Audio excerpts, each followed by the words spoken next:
If you've been following this channel for the last 6 months, you know that I bought and upgraded a Mongoose PT26 from Walmart.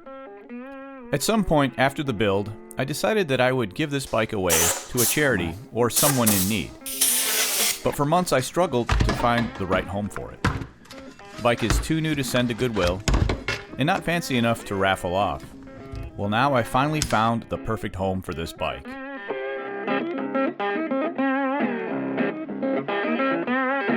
But before I send it off to its new home, we need to upgrade the cockpit. Because the stock bars, stem, and grips just don't give me a warm and fuzzy feeling. So we're going to install a beefier setup.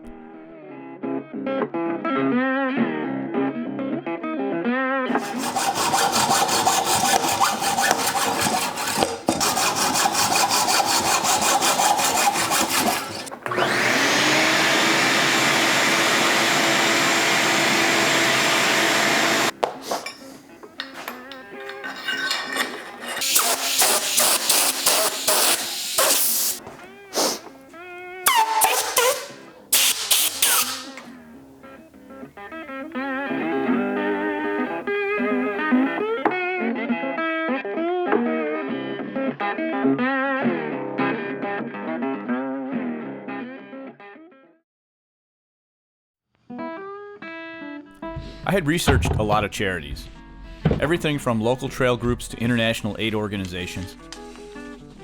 I wanted this donation to be something worthwhile. It's new and has plenty of life in it. And dare I say, rides really well after the upgrades.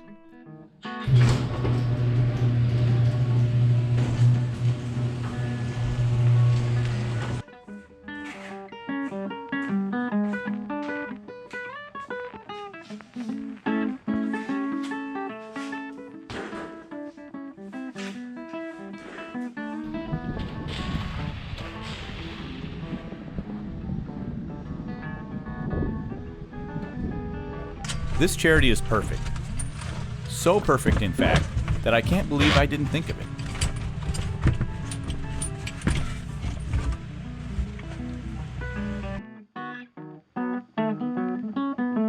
Yep, Big Marsh, the very place where we filmed all the videos about this bike. The answer was always there, right under my nose. You see, Big Marsh is more than just a bike park. It's part of an effort by the city to improve the quality of life for residents in the south and southeast sides of Chicago. At the forefront of this effort is the Friends of Big Marsh, a nonprofit organization that maintains the park and works with local community groups to improve the lives of young people in the area. I met up with Paul Fitzgerald, who is the executive director of the Friends of Big Marsh, to learn more about the group. Hello, my name is Paul Fitzgerald. I'm the executive director of Friends of Big Marsh. Friends of Big Marsh is a nonprofit organization which was founded in 2015 by some folks from SRAM and REI to partner with the Chicago Park District on opening up a bike park at Big Marsh. Big Marsh Park is a 297-acre natural area on Chicago's southeast side at 115th and Stony Island off Doty Road. Inside of the 297 acres, we have about a 50-acre bike park. It's originally opened in 2017, but we've been adding to it, rethinking some things, revising some things. The park has really come a long way in the last 5 years since being opened in 2017. From the beginning of the Industrial Revolution until just a few years ago, this area was populated by mostly heavy industry and landfills. Companies dumped their waste for years without regard for the environment. So we have a site adjacent to Big Marsh, which was operated by Acme Steel for a long time. And a lot of this Calumet Industrial Corridor was where this heavy industry, they dumped slag, where they moved their trucks around.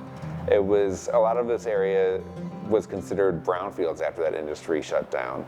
So Big Marsh is a really amazing opportunity for the Chicago Park District, the city of Chicago, to take lead in revising these spaces and recreating what it looked like before the 20th century. One of the things we've done in the last 2 years is we looked at the dirt pump track that we opened the park with. We found that there was a lot of water management issues. There was some stuff we didn't love about the design. So we actually took that dirt pump track and we kind of scrapped it and started over. We now have 2 pump tracks that were built by Velo Solutions. So it ends up being about 32,000 square feet of pump tracks. And this summer, I'm really looking forward to having more formal events on that. My background is in youth programming involving bikes. So I worked for Westtown Bikes, I worked for Working Bikes, and I really have enjoyed sharing a love of cycling, share my love of mechanics with young people in Chicago. And it's been really important to me and the whole team here to share this love with young people of the far south and southeast side. So Friends of Big Marsh is now entering our 4th year of After School Matters programming. We've had the last 2 summers were virtual with After School Matters, and we were able to sort of supplement that with meetup times at the park.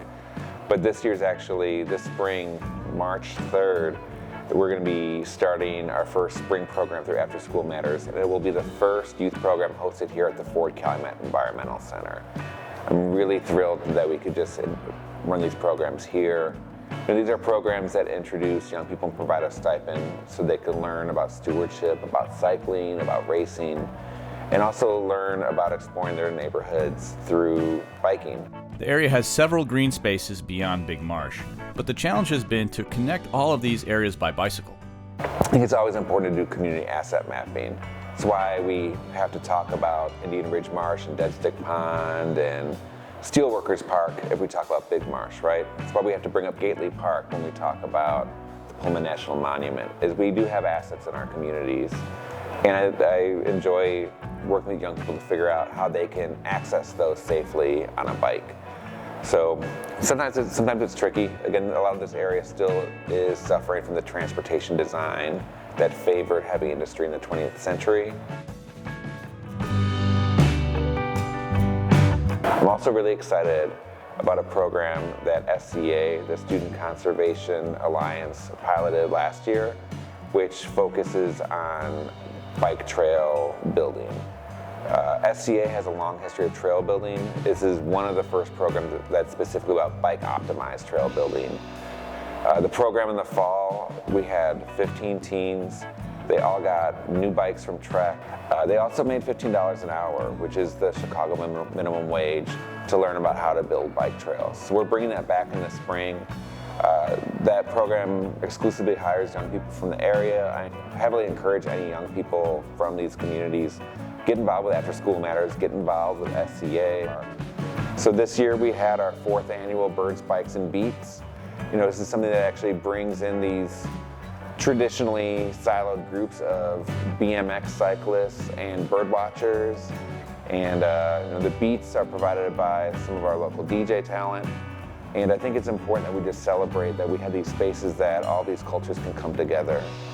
Another series that I'm particularly proud of is the Short Track series. Matt Schweiker from SRAM in particular he's done an amazing job with that. He's got a small army of volunteers, many of whom are SRAM related, but they put on an awesome weeknight series every summer. It's a short track racing, so it's something that you could ride on a mountain bike or a cross bike. You can really ride it on any kind of bike you want. So it's here at Big Marsh where the PT26 will spend its days. It'll be added to the fleet of bikes that will be used in all these bike programs. For some, it'll provide fun and healthy enjoyment. And some will learn bike repair and maintenance with this bike. And perhaps others will use it to pack down newly built trails. And while it's not in use for those programs, it'll be available as a rental bike. And money generated from those rentals will be used to help fund the upkeep and maintenance of the park. And if you want to try the PT26 for yourself and see if some hotshot YouTuber knows what he's talking about, you can come here and rent it for a small fee.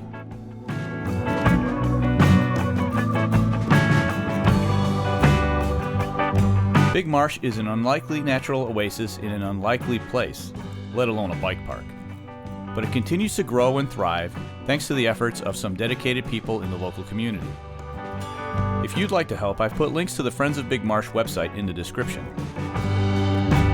They say that charity starts in the home, and I'm happy I was able to contribute to mine, at least in some small way. I hope you enjoyed this leg of my journey. Thanks for watching.